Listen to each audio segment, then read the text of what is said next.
তাহলে দেখেন প্রত্যেকটা স্তরে স্তরে হাসিনা সবার জন্য প্রণোদনা রেখেছে, শিক্ষার্থীদের জন্য প্রণোদনা রেখেছে। সেই প্রণোদনার নাম হচ্ছে GPA-5। সবাইকে GPA-5 দিয়েছে পরীক্ষার আগে এবং শিক্ষার্থীরা সন্তুষ্ট। যেটার বিনিময়ে আমাদেরকে যেটা হারাতে হয়েছে সেটা হচ্ছে মূল্যবোধ। আমাদের যে সোসাইটাল ভ্যালুস, আমাদের এই ভ্যালুস আমাদেরকে হারাতে হয়েছে। এবং সমাজের মধ্যে এক ধরনের আপনার বিভাজনের ইচ্ছাকৃতভাবে টিকিয়ে রাখা হয়েছে। আপনাদের মাদ্রাসা শিক্ষকদেরকে উন্মানুষ বানিয়ে রাখা হয়েছে।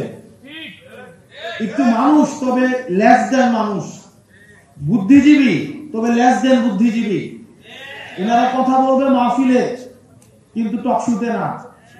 কারণ বুদ্ধিজীবী বলতে আমাদের মাথায় যে ছবিটা আসে, যেই আমাদের চরিত্রটা আসে, চিত্রটা আসে, সেটার মধ্যে হচ্ছে দাড়ি টুপিওয়ালা মানুষ নাই। এটা আমাকে কম্প্রোমাইজ করতে হয়েছে ফেসিবালদের বিনিময়ে, GPA-5 এর বিনিময়ে এবং বিভিন্ন সরকারি প্রণোদনার বিনিময়ে। ডিজাইন, এলিগেন্স, বিউটি, সেরা পণ্য সবার জন্য জেভিকো। আপনারা অস্বীকার করতে পারবেন যে আপনাদেরকে বিভিন্ন সরকারি প্রণোদনা দেওয়া হয় নাই? অস্বীকার করার কোনো সুযোগ নাই। এই ফেসিবাদের শিক্ষার্থীরা প্রণোদনা দিয়েছে। এই প্রণোদনার আমি যদি বলি ঘুষ দিয়েছে, শিক্ষার্থীদেরকে ঘুষ দিয়েছে এবং সেটার বিনিময়ে আমাদেরকে মূল্যবোধে আমাদেরকে কম্প্রোমাইজ করতে হয়েছে। আমরা যদি ছোটবেলায় যাই, আপনি কালচারটাকে কিভাবে এখানে নষ্ট করা হয়েছে আপনি দেখেন। একটা সময়ে আমরা যখন ক্লাস 2-3 পড়ি বা তারও আগে, কিছুক্ষণ আগে সালাউদ্দিন আহমেদ সাহেবের সাথে আমার কথা হচ্ছিল একটা বিষয় নিয়ে, যে এই যে মক্তবের একটা কালচার ছিল আমাদের দেশে। সকালবেলা প্রত্যেকটা পাড়া মহল্লায় একটা মক্তব কালচার ছিল না? এই কালচারটা কিন্তু আবার চেঞ্জ হয়ে গেছে। এটা কিন্ডারগার্টেনের মধ্য দিয়ে এটা প্রতিস্থাপিত হয়েছে। আমরা বলছি না কিন্ডারগার্টেনের শিক্ষা ব্যবস্থা কোনোভাবে অনুপযোগী, অবশ্যই উপযোগী এবং প্রয়োজন, কিন্তু দুইটার ভারসাম্য রক্ষা করা যেত। আমরা দেখেছি হাসিনা বিভিন্ন সময়ে আমাদের দেশে অপসংস্কৃতি, এই দেশে বিভিন্ন ভাবে স্যাটেলাইট টেলিভিশন থেকে শুরু করে ভারতীয় গণমাধ্যমের থ্রুতে আমাদের দেশে ইনজেক্ট করেছে, পিনাট্রেট করেছে। বিভিন্ন সময়ে আমাদের সোসাইটিতে ইমব্যালেন্স ক্রিয়েট করেছে।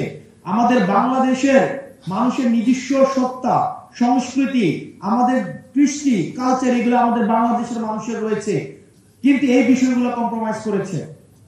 আমরা এই জায়গা থেকে আমরা এই সরকার এবং পরবর্তীতে যারাই সরকারে আসুক না কেন তাদের প্রতি, এবং আমরা যদি সরকার গঠন করতে পারি আমাদের পলিসিতে আমরা এমন সব পলিসি নিব শিক্ষা ব্যবস্থাকে ঢেলে সাজানোর জন্য, যে শিক্ষা ব্যবস্থার মধ্যে অবশ্যই প্রাসঙ্গিকতা থাকবে।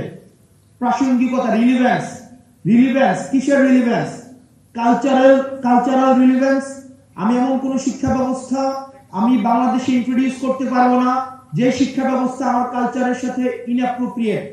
আমার কালচারকে যদি ধারণ না করতে পারে, আমার সংস্কৃতিকে যদি ধারণ না করতে পারে, আমরা সেই শিক্ষা ব্যবস্থা বাংলাদেশে আমরা ইন্ট্রোডিউস করতে পারবো না। সুতরাং কালচারালি অ্যাপ্রোপ্রিয়েট শিক্ষা ব্যবস্থাকে আমাদের বাংলাদেশে ইন্ট্রোডিউস করার জন্য আমাদের পলিসিতে অবশ্যই রিফ্লেক্টেড হবে, নাম্বার 1। নাম্বার 2, আমাদের দেশে দেখেন আমাদেরকে অসাম্প্রদায়িক বানানোর চেষ্টা করা হয়েছে দীর্ঘ 15-20 বছর ধরে। আমরা অসাম্প্রদায়িক, বিষয়টি মোটেও এমন না। আমাদের অবশ্যই বাংলাদেশে সাম্প্রদায়িক বৈচিত্র্য রয়েছে এবং এই সাম্প্রদায়িক বৈচিত্র্যের মধ্যে আমাদের সম্প্রীতি স্থাপন করাই হচ্ছে আমাদের মূল লক্ষ্য।